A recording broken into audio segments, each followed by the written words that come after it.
사랑하는 하일랜드 성도 여러분 안녕하십니까? 박현수 목사입니다. 어려운 일들을 만날 때 여러분들은 어떻게 반응하십니까?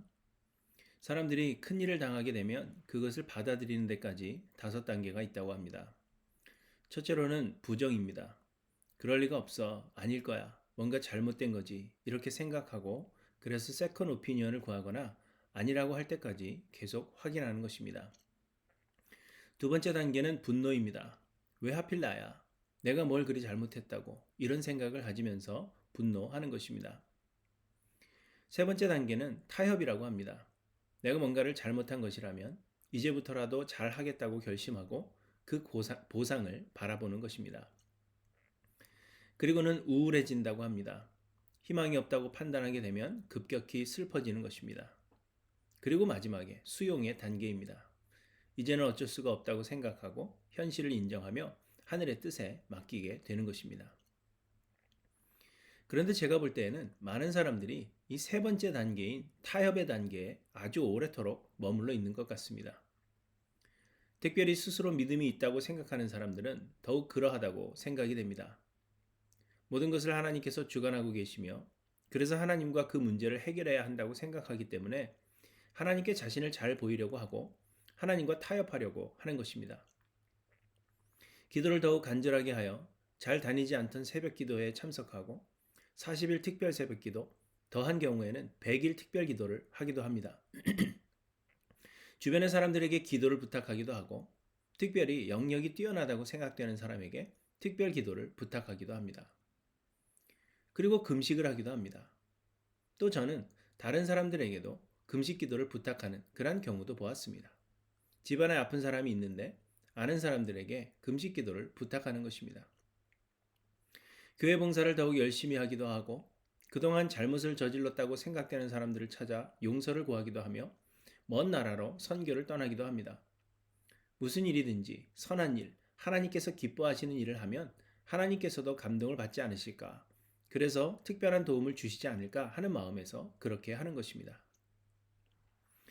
유다가 바벨론에 의해서 멸망해 갈 때 유다의 왕들이 그러했습니다.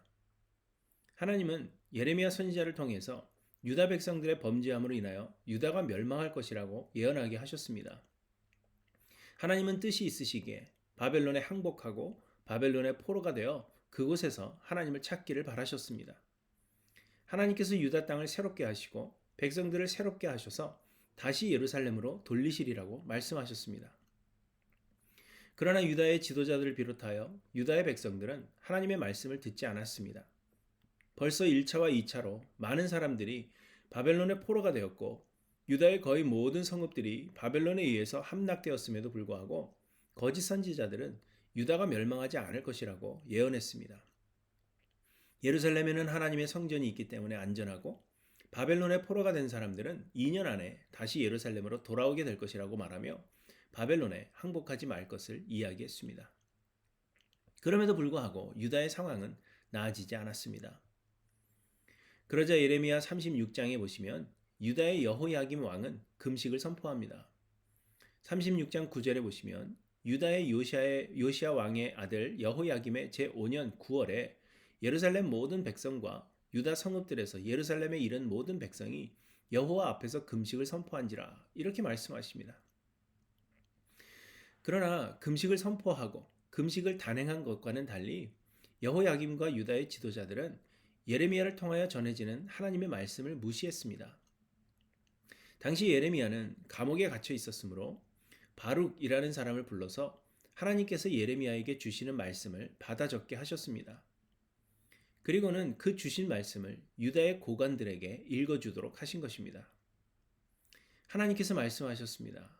너는 두루마리 책을 가져다가 내가 네게 말하던 날, 곧 요시아의 날부터 오늘까지 이스라엘과 유다와 모든 나라에 대하여 내가 네게 일러준 모든 말을 거기에 기록하라. 유다 가문이 내가 그들에게 내리려 한 모든 재난을 듣고 각기 악한 길에서 돌이키리니 그리하면 내가 그 악과 죄를 용서하리라. 하지만 바룩이 읽어드린 하나님의 말씀을 들은 여호야김 왕은 칼로 두루마리를 베어서 화로에 던져 모두 태웠다고 말씀하십니다. 시드기야 왕 때에도 시드기야는 예레미야에게 우리를 위하여 우리 하나님 여호와께 기도하라 이렇게 부탁합니다. 그렇지만 기도를 부탁하면서도 하나님의 말씀을 들으려 하지 않았습니다. 유다의 지도자들은 예레미야를 잡아 때리고 그를 감옥에 가두어 뒀습니다. 시드기야는 그 이후에도 예레미야에게 묻고 도움을 요청하지만 예레미야를 해하려고 하는 신하들에게 예레미야를 넘겨줍니다. 당시의 유다 사람들은 하나님의 마음을 돌려 자신들이 원하는 평화를 얻고자 노력했습니다.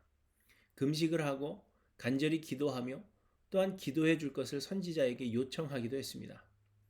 그러나 정작 하나님의 말씀을 들으려고는 하지 않았고 말씀에 순종하려고 하지 않았습니다. 그런데 이것이 바로 현대의 우리들의 모습이 아닐까 합니다. 우리도 어려운 일이 있을 때 하나님을 찾습니다. 기도도 더 열심히 하고 특별 기도도 하며 말씀을 되뇌이고 금식을 합니다. 교회 봉사를 하고 해외 선교도 하며 하나님의 마음을 얻어보고자 행하기도 합니다. 그러나 정작 하나님의 말씀을 듣고 순종하는 일에는 열심을 내지 않습니다. 내 생각, 내 의지, 내 욕심을 버리고 온전한 순종을 하려고 하지 않는 것입니다. 요엘 2장 13절에 보시면 이렇게 말씀하십니다. 너희는 옷을 찢지 말고 마음을 찢고 너희 하나님 여호와께로 돌아올지어다. 하나님이 원하시는 것은 종교적 행위로서의 금식이나 기도가 아니라 진정으로 회개하고 하나님의 말씀에 온전히 순종하는 것입니다. 이사야 58장에도 보시면 사람들이 이야기합니다. 우리가 금식하되 어찌하여 주께서 보지 아니하시오며 우리가 마음을 괴롭게 하되 어찌하여 주께서 알아주지 아니하시나이까. 그러자 하나님께서 말씀하십니다. 보라, 너희가 금식하는 날에 오락을 구하며 온갖 일을 시키는도다. 보라, 너희가 금식하면서 논쟁하며 다투며 악한 주먹으로 치는도다. 이것이 어찌 내가 기뻐하는 금식이 되겠느냐. 내가 기뻐하는 금식은 흉악의 결박을 풀어주며 멍에의 줄을 끌어주며 압제당하는 자를 자유하게 하며 모든 멍에를 꺾는 것이 아니겠느냐. 또 줄일 자에게 내 양식을 나누어 주며 유리하는 범민을 집에 들이며 헐벗은 자를 보면 입히며 또 내 골육을 피하여 스스로 숨지 아니하는 것이 아니겠느냐. 사랑하는 성도 여러분, 우리의 신앙생활의 모습이 하나님께 보이기 위한 형식적인 종교생활이 되어서는 안 될 것입니다. 여러분, 옷을 찢지 말고 마음을 찢으십시오. 하나님의 말씀을 사모하되 하나님의 말씀에 전적으로 순종하시기를 간절히 소원합니다. 우리를 향한 하나님의 생각은 평안이요 재앙이 아니며 미래와 희망을 주는 것입니다. 하나님은 우리를 찢으셨으나 도로 낫게 하실 것이요 우리를 치셨으나 싸매어 주실 것입니다. 다만 우리의 옷을 찢지 않고 우리의 마음을 찢는 하일랜드 교회 모든 성도님들이 되시기를 간절히 소망합니다. 부서져야 하리 부서져야 하리 무너져야 하리 무너져야 하리 깨져야 하리 더 많이 깨져야 하리 씻겨야 하리 깨끗이 씻겨야 하리 다 버리고 다 고치고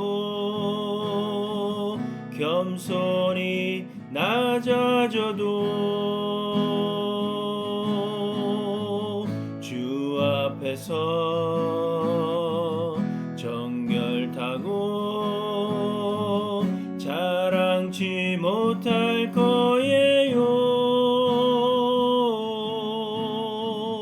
부서져야 하리 무너져야 하리 깨져야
고치고 겸손히 낮아져도 주 앞에서 정결타고 자랑치 못할 거예요. 부서져야 하리, 무너져야 하리,